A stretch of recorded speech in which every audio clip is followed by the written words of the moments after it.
You smell that, you two? I'm That's sorry, Christmas. I had beans for lunch. Oh, Kyle. that's not Christmas, Kyle. Today is Christmas. But more important than that, it's the 7th night of Hanukkah. So Merry Hanukkah, everyone. Merry Aw. Hanukkah. And tomorrow is Kwanzaa. Oh. Merry Kwanzaa, everyone. Yeah, thank you. That was a good response. And just like every good Christmas special before us, that is exactly as much time as we'll spend on that.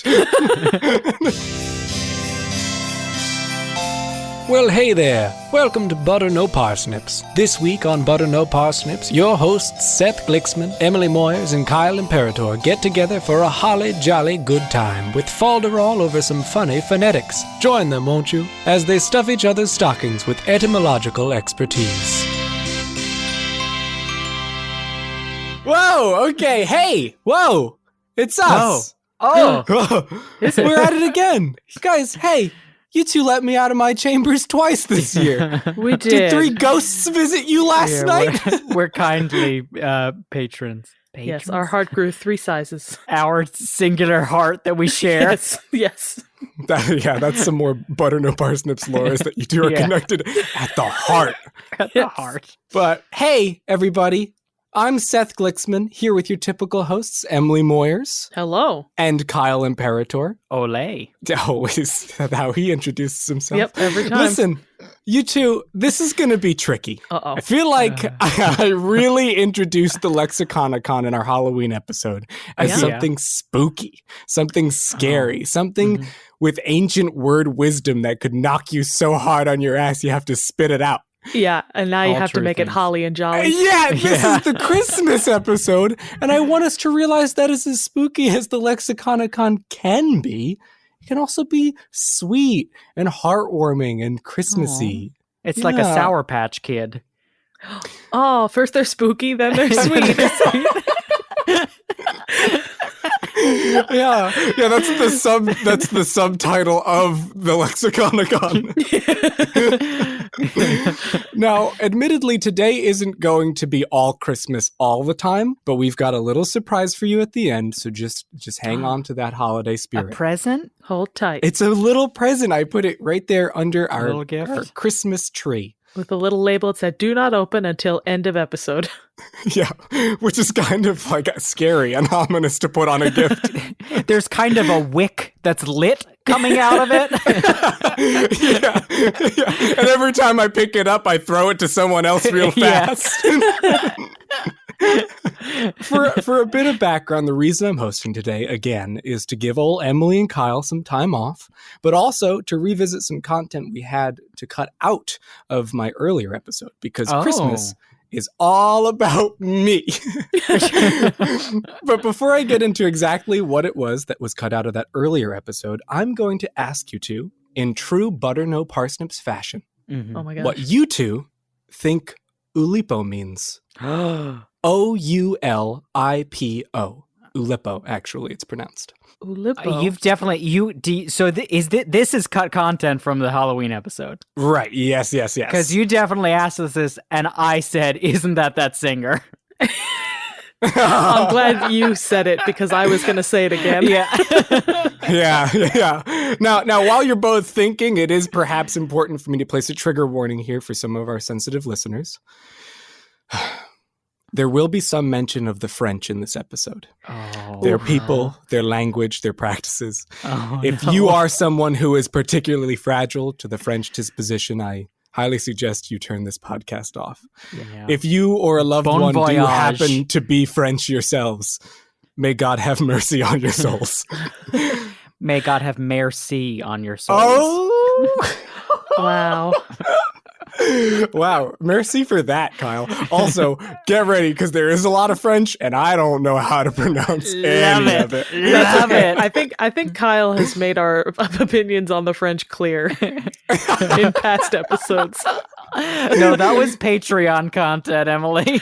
Oh, okay. That's right, everybody. If you want to hear these two hate the French, you gotta pay, baby.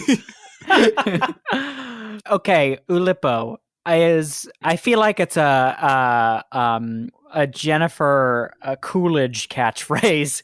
Ooh, Lippo. Yeah, can you give us like one more Jennifer Coolidge catchphrase? Yeah. Yeah, She's like saying, one that she, the woman, the actress, has. she said, yeah, Jennifer Coolidge. She's Every like time in she's on the red interviews, carpet, yeah, Yeah, they say, she's Jen, hey, and then she says, suck on my pretzel nibs, you turd face. oh, Mike, I am isolating that and sending it right to her. She's having a renaissance right now. She is. White Lotus. Congrats, I assume. Kyle is just I guess. alienating people left and right. You don't know. She might be French. We might have already covered her. Yeah. Yeah, She's already stopped listening. No, Oulipo. Is it a noun? It is a noun. I mean, if this was leftover content from the Halloween episode, is it related to anagrams? That would be my anagrams. Might be my guess. My best guess. Thank you and good night. I hate when he drinks before we record. I hate it so much. I think we should get to talk about my anagrams. All right, Seth, we relent. Wait, here, ready, Emily? On 3, God. we'll both guess at the same time. It'll be the same word. Okay. Oh, okay. Ready? Here we go. Wow, Emily is bursting with enthusiasm. Yeah. Okay, Emily. Ready? 1, 2, 3. Mashed taters. Emily, you didn't guess. Wow, you two both said it so quick and fast at the same time. Our audience probably didn't hear it because you said it the same pitch, frequency, That's right, rate. It and was I incredible. I did my amazing Wow. Kyle impression. These two, this is a mind meld if ever I have seen one. So close, so close, really close. But this is actually sort of a trick question because Oulipo really only refers to itself because Oulipo is actually an acronym for the French Ouvroir de littérature potentielle, or Workshop for Potential Literature. Oh. Yeah. And the way that acronym works, it's the first 2 letters of each of those words. Ah. Unfortunately, this means we have to jump straight into the French stuff. I'm not going to lie to you. I actually love everything that is French because they just have managed to do everything crazy all the time. Just throughout all of history, they've always brought it to 11. Yeah.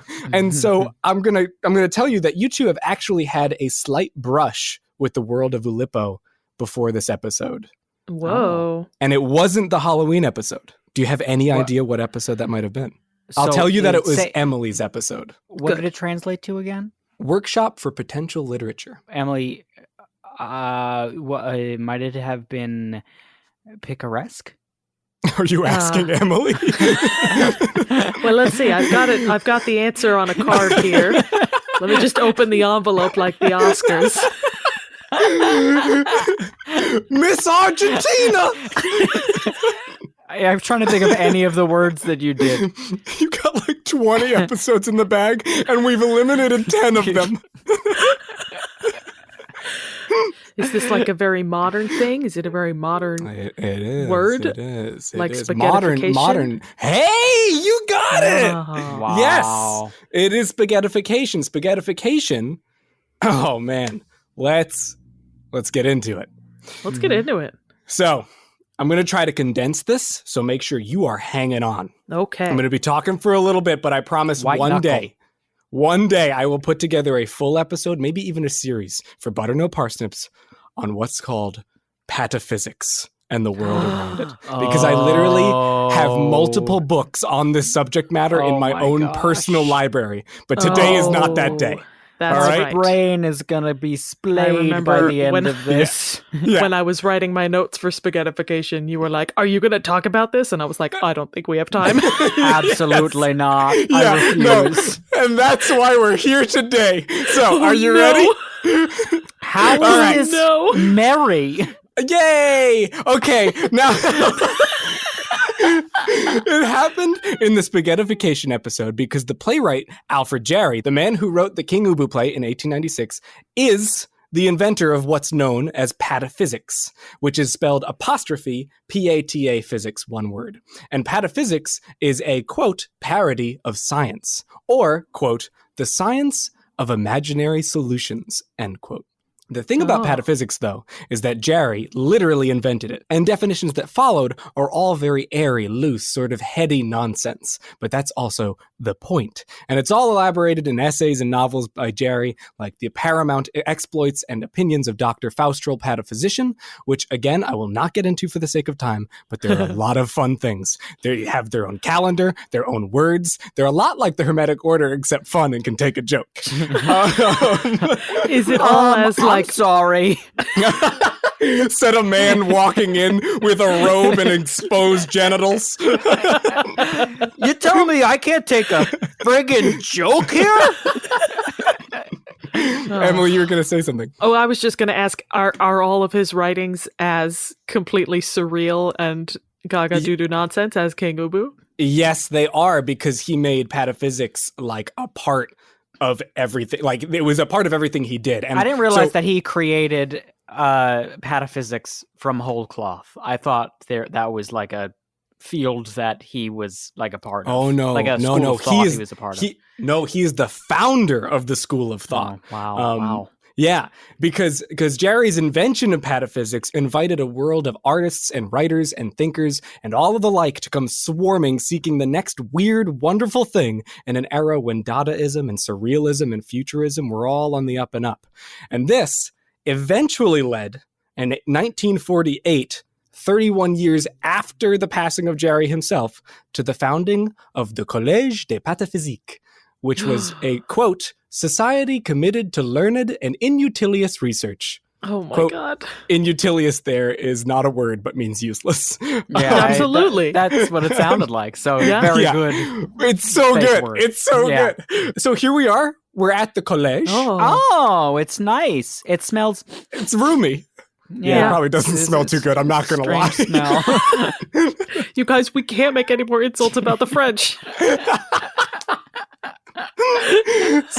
So we're at the collège. So this is a very big world, and so much of it exists within itself. So like there's so many different communities, and they sort of like talk about the thing amongst themselves, and it's sort of exclusive that way. So it's sort of difficult to get a lot of the information. So I'm really just going off of what Wikipedia is telling me, because I couldn't buy any books because they're all in French.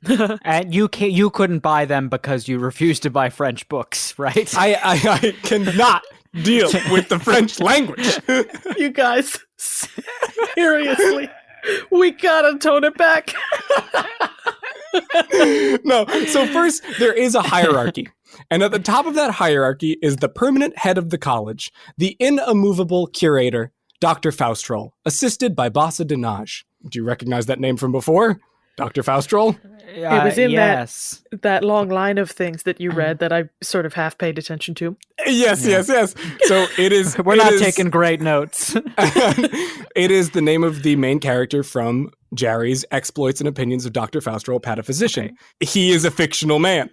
Right. Yeah, so I'm sorry. So wait, is this college like a real place? No, it's not a real building, but it is a real organization. Yes. Led by a fictional character. Led by two fictional characters, because assisted by Bossa Dinage. Bossa Dinage is a monkey in that book who even within the book has an uncertain existence. Oh my God. What? Yes. Like Schrodinger's monkey? Basically what happens in the book is they go on this adventure, and while they're on this adventure, this monkey Bossa Dinage is there, but the monkey dies before they return from their adventure. So the character that encounters the monkey is left wondering if the monkey ever existed, because the world exists in such imaginary terms. Wow. And it's very fun. Oh my gosh. That's the permanent head of the college. No one will ever replace Dr. Faustrol. But then there is the vice curator, who is, quote, the first and most senior living entity in the college's hierarchy. And today, that vice curatrice is Tanya Piexoto, who's from an offshoot of the original college called the London Institute of Pataphysics, which was established in 2000 in an effort to promote pataphysics in English speakers. So I love Tanya. I'm sorry. And this is a real human being? There's a real person today that is vice mistress? What'd you call her? She's referred to as a vice curator, but the actual role is as a magisterium. There have been 5 magisters. And Tanya should be very honored because she is not French, she is not a man, and she fills some pretty big and wet shoes. Because her predecessor... Don't like that. Is it that diver guy? No, I don't know who you're talking about. I don't know what Pierre. made Kyle think he was ahead of you. Yeah, no, he definitely has this. That diver guy. He knows him by heart. He was ready to commit to that diver guy. Kyle, an expert in pataphysics. And diver guys. Wow. Good one, Kyle. Why don't you let Seth talk now, okay? Yeah, good.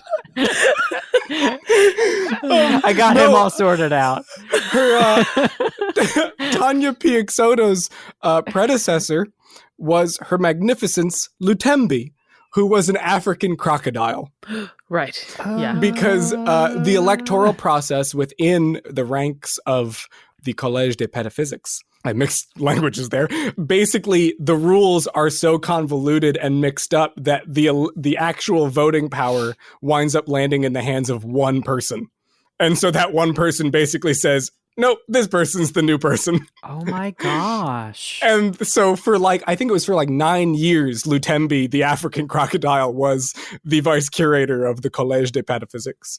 There have been some very notable members of the Collège, artists such as Marcel Duchamp, who is known for The Fountain, which was one of the early Dada pieces, Man Ray, who is another surrealist Dadaist, Max Ernst, Eugene Ionesco. But probably the most fun for me to have discovered in this process was that the Marx brothers were members of the Collège des Pataphysiques. Wow. Yeah, and that's especially interesting because members don't apply. They're selected. And the word that they actually use for that is co-opted. So they co-opt new members. So funny. But okay. All right. I've been going on. So talk to me. How are we feeling so far? This is obviously a lot. Where did I leave some questions to be answered? I've been deep in this world. My biggest question, but maybe it's too big to answer, is what are the actual schools of thought in pataphysics? Wow. Emily. Bad question, Emily. What a little wonderful little thing you just said. Emily, such a bad question. I What don't a like how he's beautiful responding. little thing you just said. Emily, we're Because gonna the die. year is 1960, and the Collège des Pataphysiques welcomes a subcommittee founded by writer Raymond Queneau, titled Séminaire de littérature expérimentale. And that becomes, at their second meeting, Ouvroir de littérature potentielle. Aha! Oulipo. So the college basically dedicated itself to just these kind of experiments in the imagination. And so subcommittees like this would form where people were just sort of focused on a sort of school of thought that just was based in absolute nonsense. Now, I'm not familiar with many others besides, I'm not familiar with other subcommittees that formed from the pataphysical world, but I know that there's a pataphysical band that I love. I do not understand what that means. What's the band? Reverend Fred Lane. It's that free jazz guy that I love who screams and shouts and scats real bad. Oh, it's so good. Yeah. So the idea for the ouvroir, or workshop, stemmed from an earlier colloquium on Raymond Queneau's work. Now, Queneau took a great fascination in mathematics and used math in his writing. The work that would be the direct spark for Oulipo is a book of his titled 100,000 Billion Poems, or in a more loyal translation, 100 million poems. Now, right off the bat, what are you thinking? It's a big book. I'm thinking I'm gonna need a bigger book. that's gonna be one big book. I mean, I can't imagine it actually has that many poems, or if it does, it's really stretching the meaning of poem. I like that thought. So, due to the immense weight Queneau placed on math, the way it worked is he wrote 10 individual sonnets, 140 lines each. And the way the book would be published was each line was on a strip of its own, and each of the sonnets had the same rhyme scheme and same rhyme sounds. So you could turn any of the strips and technically create a totally new poem, equaling in the end a possibility of 100,000 billion different poems. Oh Wow. my gosh. That's like the fridge magnet approach. Yeah. Literally, he got the idea from children's flip books. Like, he saw these children's flip books and he was like, I could do something with that. And he did it with the help of mathematician and co-founder of Oulipo, Francois Le Lyonnais. And I think with that, we have arrived at the heart of the beast. Because what Oulipo is not necessarily what I shared with you in those never heard clips of the Halloween episode, but rather a school of thought that includes those never heard clips, which we're going to get into right now. Okay. Oh, Oulipo is constrained writing with rules, and not just the rules of writing, like character, plot, setting, etc., but grammatical constraints, semantic constraints, the kind of constraints you don't tell your mother about, real constraints. Oh, gosh. And Cuneau and Le Lyonnais were like big fans of this. And a good example of how these sorts of constraints aren't as black and white as numbers alone, like 100 billion. Oh God, I forget how many, 100,000 billion different poems. It's just a trillion. Everything, everywhere, all at once. A good example of how it's not as black and white as numbers is Cuneau's work, Exercises in Style. And I love this. Oh man, I love everything about this. So, Exercises in Style is a book recounting the same meaningless event 99 times. But every time in a different style. And I don't mean, oh, romantic, oh, gothic, oh, Americana. I mean, well, okay, let me show you what I mean. So pictures. The first chapter of the book, I'm going to read to you, Kyle. Okay. Mind pictures. But you're just reading this to Kyle? I gotta... Yeah, Emily, could you close go. your ears? The first chapter of the book is notation style. So, in the S-bus, in the rush hour, a chap of about 26, felt hat with a cord instead of a ribbon, neck too long, as if someone's been having a tug-of-war with it, people getting off. The chap in question gets annoyed with one of the men standing next to him. He accuses him of jostling him every time anyone goes past. A sniveling tone, which is meant to be aggressive. When he sees a vacant seat, he throws himself onto it. 2 hours later, I meet him in the Cour de Rome, in the front of Gare Saint-Lazare. He's with a friend who's saying, you ought to get an extra button put on your overcoat. He shows him where, at the lapels, and why. So that's notation style. But the next chapter is called Double Entry.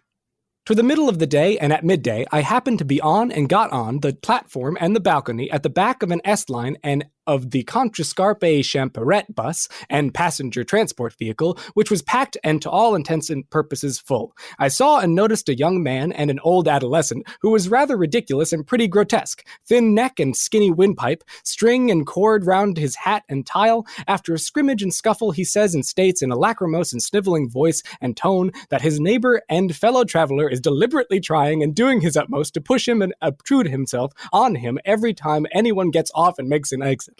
This having been declared and having spoken, he rushes headlong and wends his way toward a vacant and free space and seat. 2 hours after and 127 minutes later, I meet him and see him again in the Cour de Rome and in front of the Gare Saint-Lazare. He is with and in the company of a friend and pal who is advising and urging him to have a button and vegetable ivory disc added and sewn onto his overcoat and mantle. So it's just everything twice. So much happened there. That's the double entry style.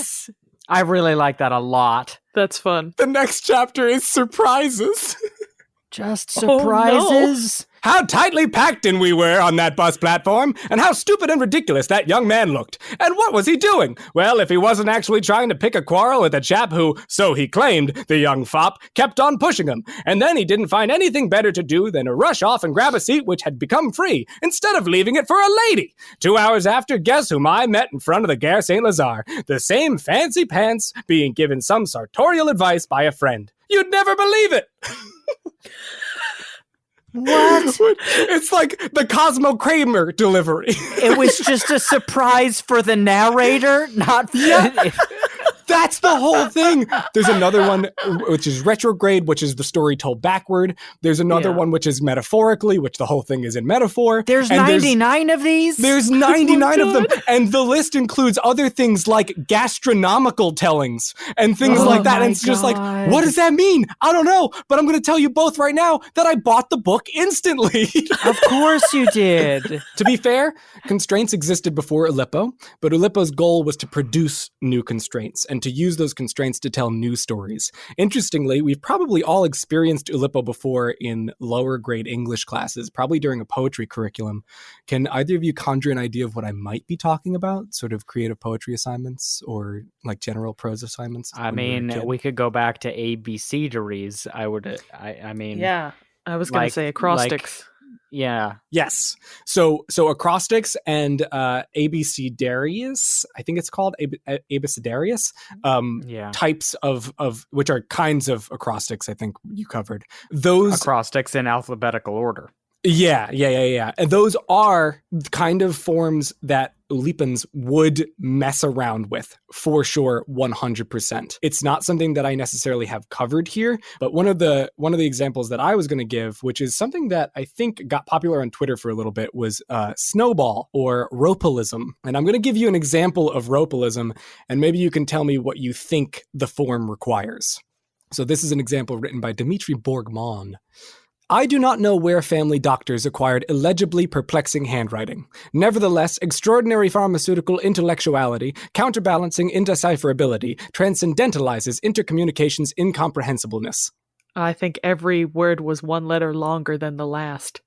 Bingo, Emily. Nice. Absolutely. Yes, that is exactly right. So ropalism comes from the Greek ropolik, which means like a club, thicker toward the end. And it's a style of poetry wherein each succeeding word gains a letter.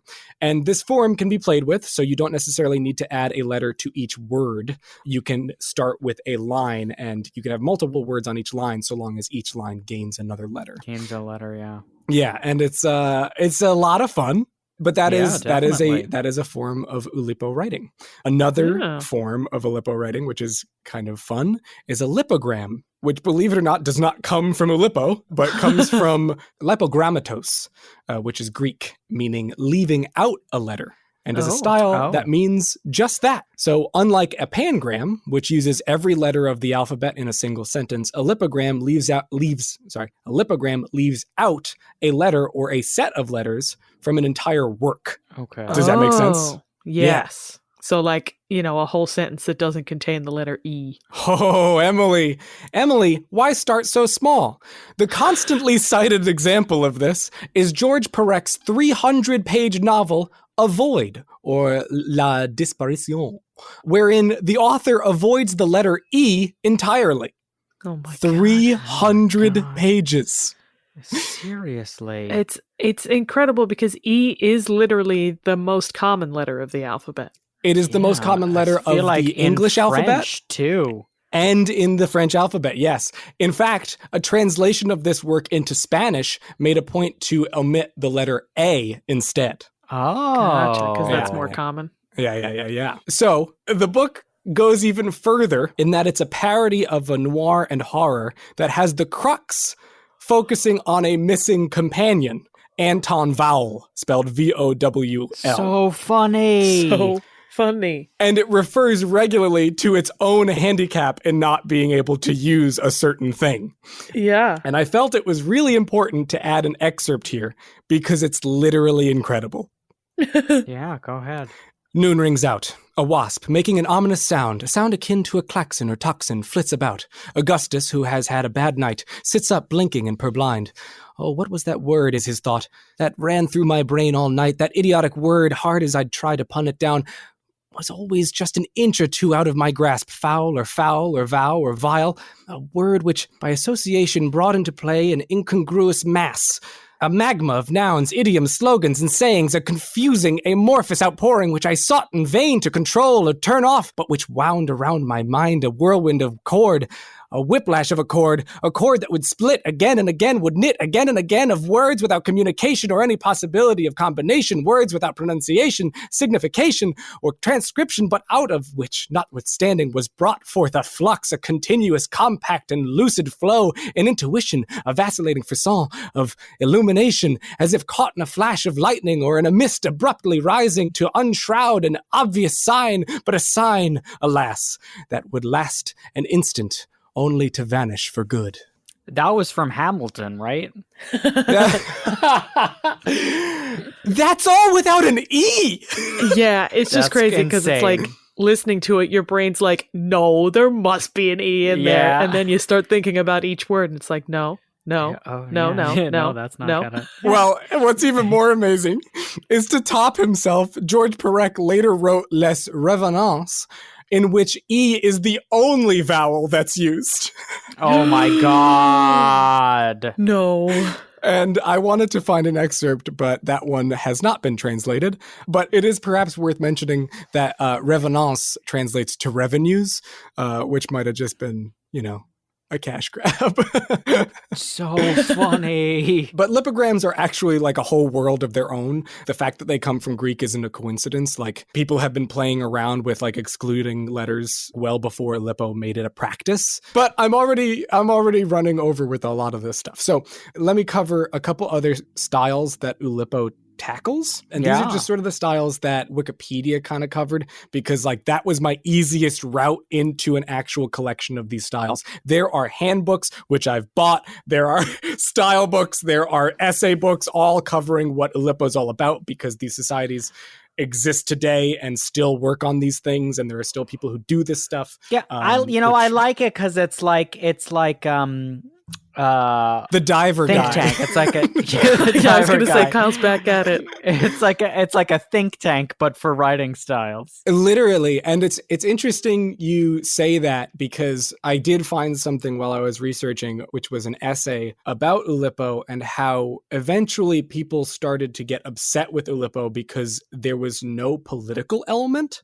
whereas a lot of artistic movements sort of gained like sort of had a purpose and sort of had a reason to exist that like was sort of bigger than themselves. A lot of critics came out and were just like, you're making art for no purpose. Like you're not doing it to any end, which is an interesting thing that you would say think tank, because think tanks are specifically sort of put together to get to an end. But yes, it is very much so. But I mean, it does have a purpose. I mean, the purpose was just to broaden the horizons of literature. I mean, I don't know, that like at its core, it seems like it's pretty purposeful. It's just really open-ended. I agree so wholly with you, because like even just reading that piece, I was just like, this just sort of seems like you're casting assumptions upon them. Like it's just sort of like you kind of just saying like, you're not giving me what I want, and so I hate you guys. Yeah, seriously. And like art for its own sake is meaningless.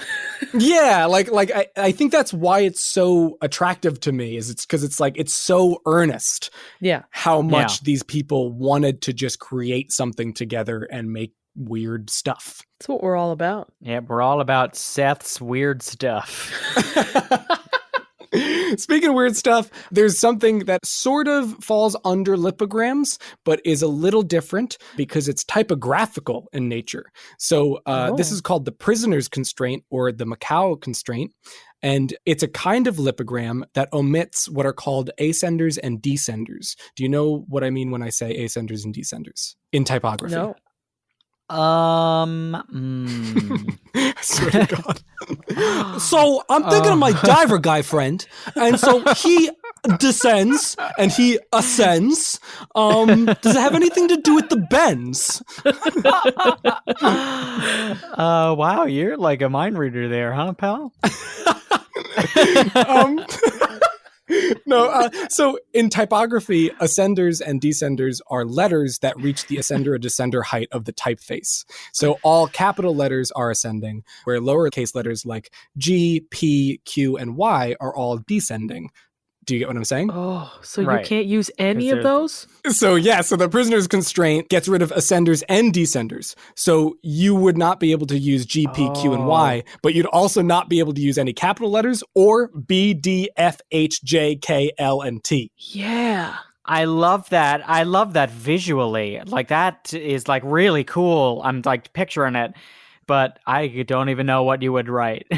Literally the next thing that that is what I had written is it might not be so fun to read from the perspective of something like noticeably missing there, but it might be an interesting time just for your eyes, which are used to the sort of camel backing of letters. Yeah. Another one that was really difficult to find an example of, but which I love, is called style. S-T-I-L-E. Oh, like Ryan. Yes. Yeah, well, yes, one of the many Ryan styles. Yeah. I couldn't find any examples of this, and I think it might have something to do with the language barrier. And I did order a book that has a collection of Oulipo, so if it winds up being the case that there are some examples, I'll try to share them. Like, I literally couldn't find any examples of this online anywhere. So what it means is so complicated, but I'm going to give you an example and you'll get it. Sure. I descend the long ladder, brings me to the ground floor is spacious. One more time slower. Yeah. No, yeah. I descend the long ladder, brings me to the ground floor is spacious. So it's like, it's like the end of the sentence is the beginning of the next sentence. Yeah, it's not necessarily even sentences, it's like clauses. Like it sort of clauses. exploits the elements of speech to allow for like semantic pivots. I like that a lot. Yeah. It's so good. In my head, I was like, maybe I can just write an example of this. And then I tried and I was like, I don't know what this is. As I was searching online, there were folks who were claiming that Miss Susie had a steamboat might be an example of this. Oh, that famous thing that we all know. You'll know it once I start. So, Miss Susie had a steamboat. The steamboat had a bell. Miss Susie went to heaven. The steamboat went to hello, operator. Please dial number 9. And if you disconnect me, I'll kick you from behind the refrigerator. There lay a piece of glass. Do you know that? Do you guys not know that? No, I do. I know. That was like a hand clap game at summer camp. Yeah, exactly. And there were people who were saying that this is an example of style, and I feel like because that's just like a vaudeville act. I feel like they're all written like that. But I think you're allowed to say that is technically an Oulipan approach to that sort of thing. Sure. And I think technically you could say that is style because everything here is loose. Like the whole point is, there's a great quote which is from, I believe, Kuno, which is that Oulipo is building the labyrinth from which we, the rats, must escape.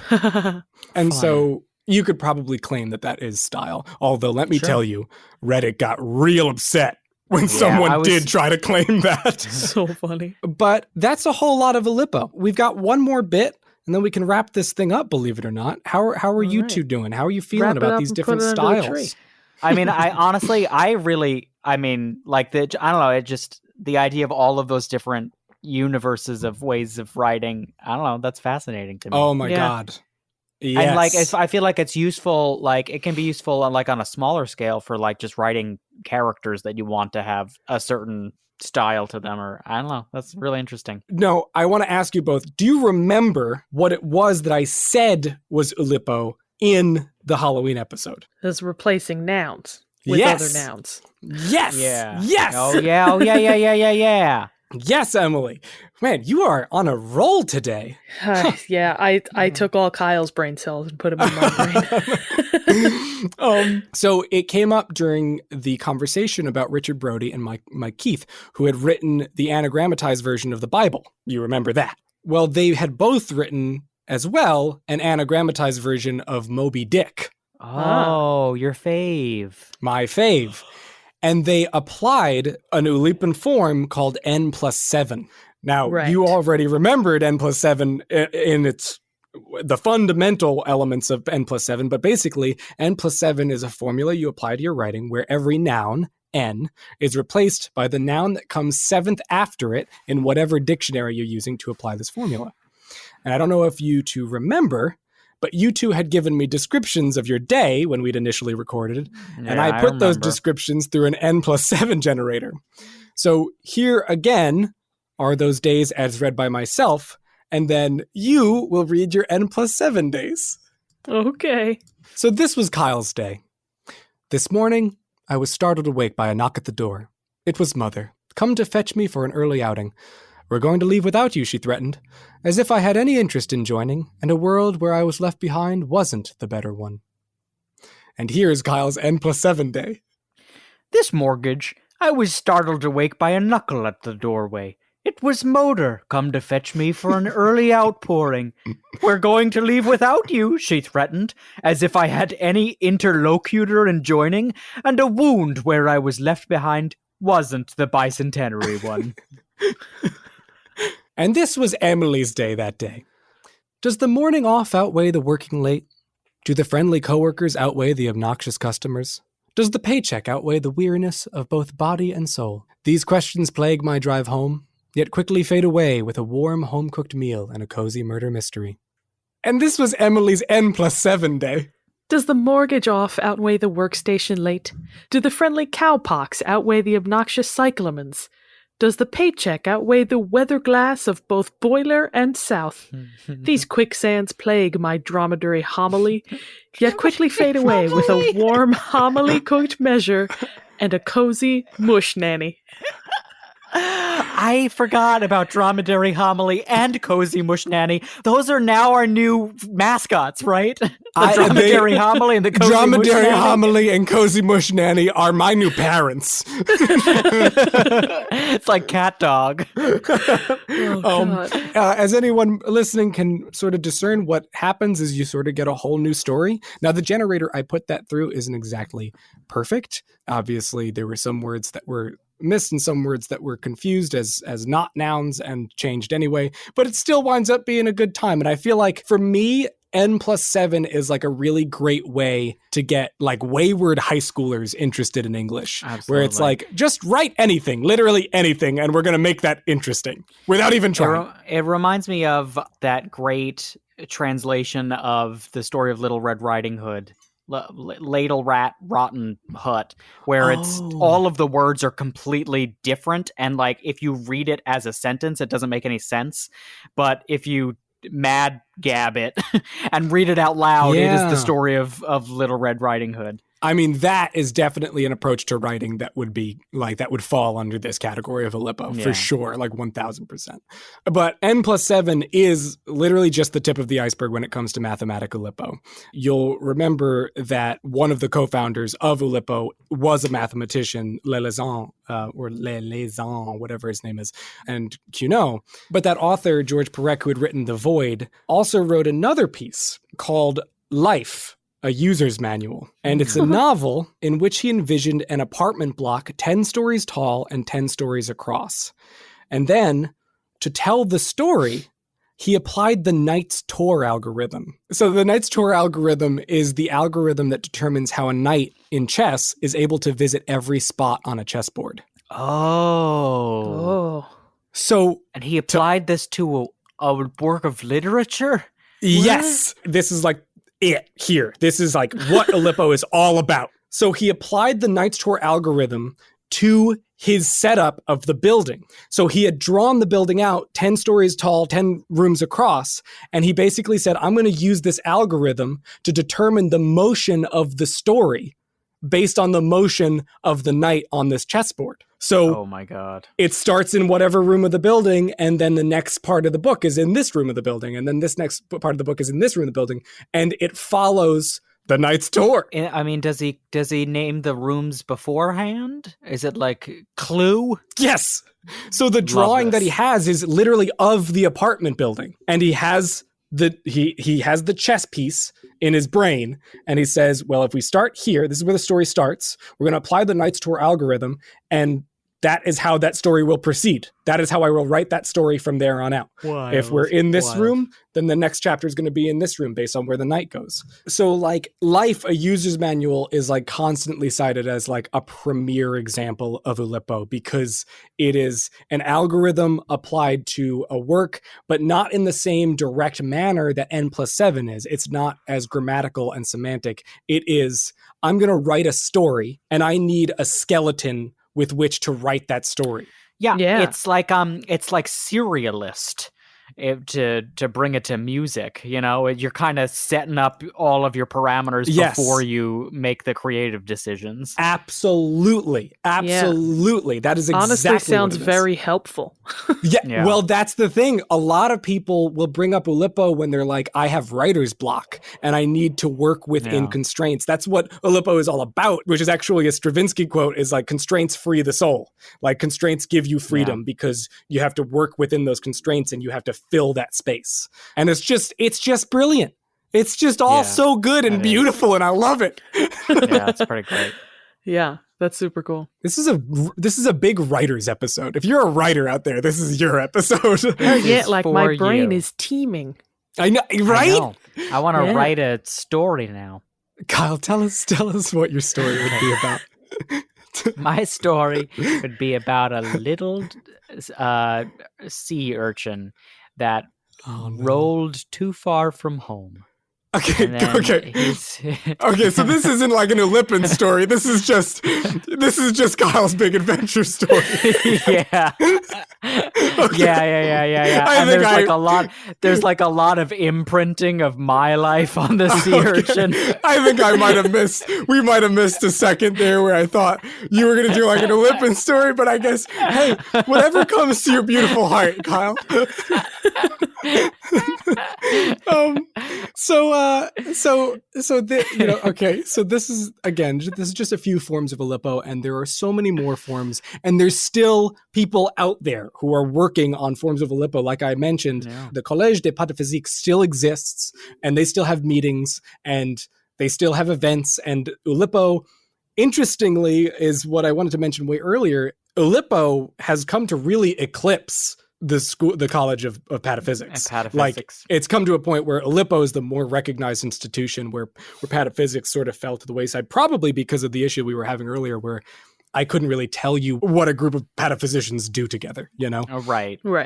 But that's it. That's it on Oulipo. That's Amazing. All right. Yeah, I mean, truly mind blasting. I could not tackle everything if I tried, and I will, but not here and not now. But what do what do you two think? What do you two think of it? I mean, honestly, truly, like, my brain is splayed open, like I was fearing at the beginning, but in a good way. Yeah, I feel so like inspired to go do stuff now. Yeah, really, truly. Right? Like, that is exactly how I felt. Like, where it's just like, these people are just doing stuff. I could do stuff. Yeah, this Christmas, do stuff. Yeah, which... I was just making it clear that this is our holiday episode, in case anyone forgot. Oh, no, don't worry. They're not going to forget, because it is time to give the audience what they want and what they've been waiting for. Because you've all been such good little boys and girls and others that you deserve a treat. So do you two. You and Emily. You and Emily, because this podcast is directed at Kyle. That's what I'm learning today. So what do you say? And what do you say? You two go on over there and unwrap what's under that tree over there. Go on. Unwrapping sounds. Together. They're so slimy and wet and like mouth sounds. No, why would you do this, Seth? Why would you do this? Oh God, I forgot I wrapped them in Jell-O. No, they could have been totally innocent sounds. No, Why'd you put another burp in there? No, you two are probably wondering what you got there in your hands, don't you? Yeah, what is it, Dad? What is it? As good as the descriptions of your days were, truly, Dromedary Homily is going to live with me forever. I figured 'tis the season. So what I've done is I've prepared an N+7 version of 'Twas the Night Before Christmas using the help of spoonbuilt.org, which is an interesting site, and I advise you all check it out. I made a few edits where the generator was a little iffy on discerning nouns from verbs, but other than that, this is a pretty true to form. But before we wish you a good night, we want you to know that Butter No Parsnips is taking a holiday break, so there won't be a new episode next week. We'll be back in the new year on January 9th. Remember, you can like and follow us on Facebook and Instagram at Butter No Parsnips Podcast, and you can support us on patreon.com/butternoparsnips. There, for just $5 a month, you can gain access to our Patreon exclusive podcast, Buttered Parsnips, and earn shoutouts online and on air. So quickly, thank you to Lori M, Pensive Primate, Rob R, Day D, Heather B, and Monica of Tots Music for all your support. You've helped make this year a great one for the BNP team. Kissy noises. And with all that out of the way, Kyle and Emily, let loose the spirit of Christmas.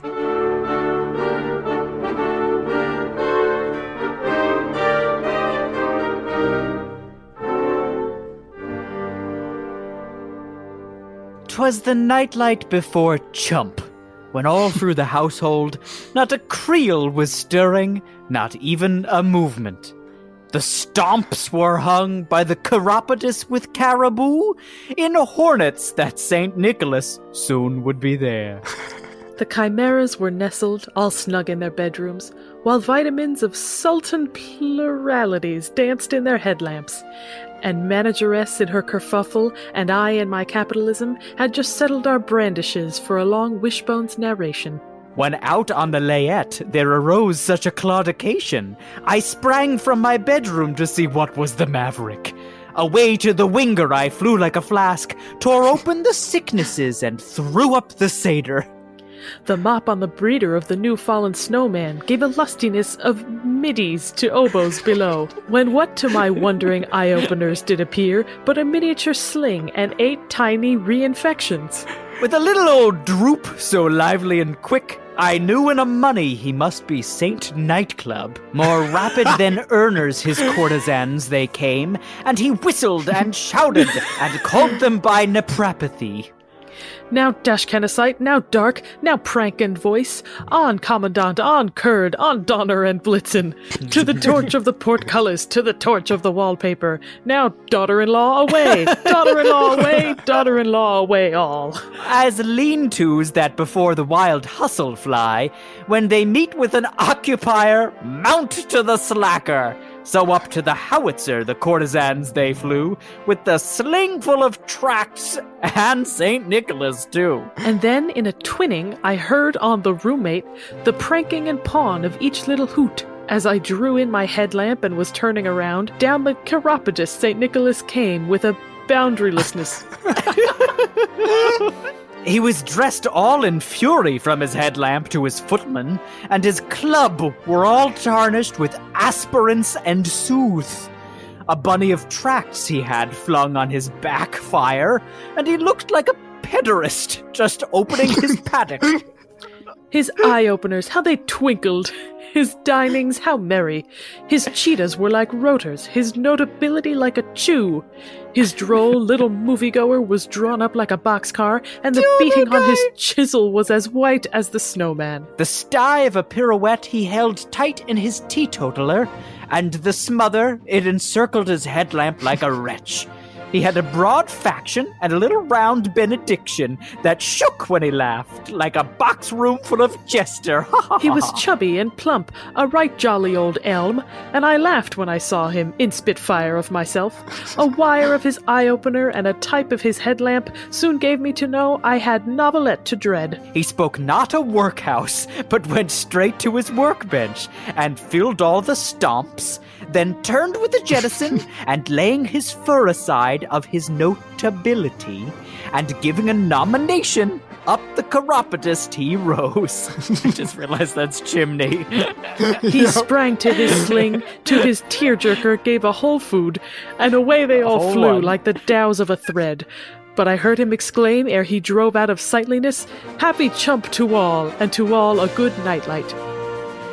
Happy Chump, everybody. everybody. That's gonna sound perfect.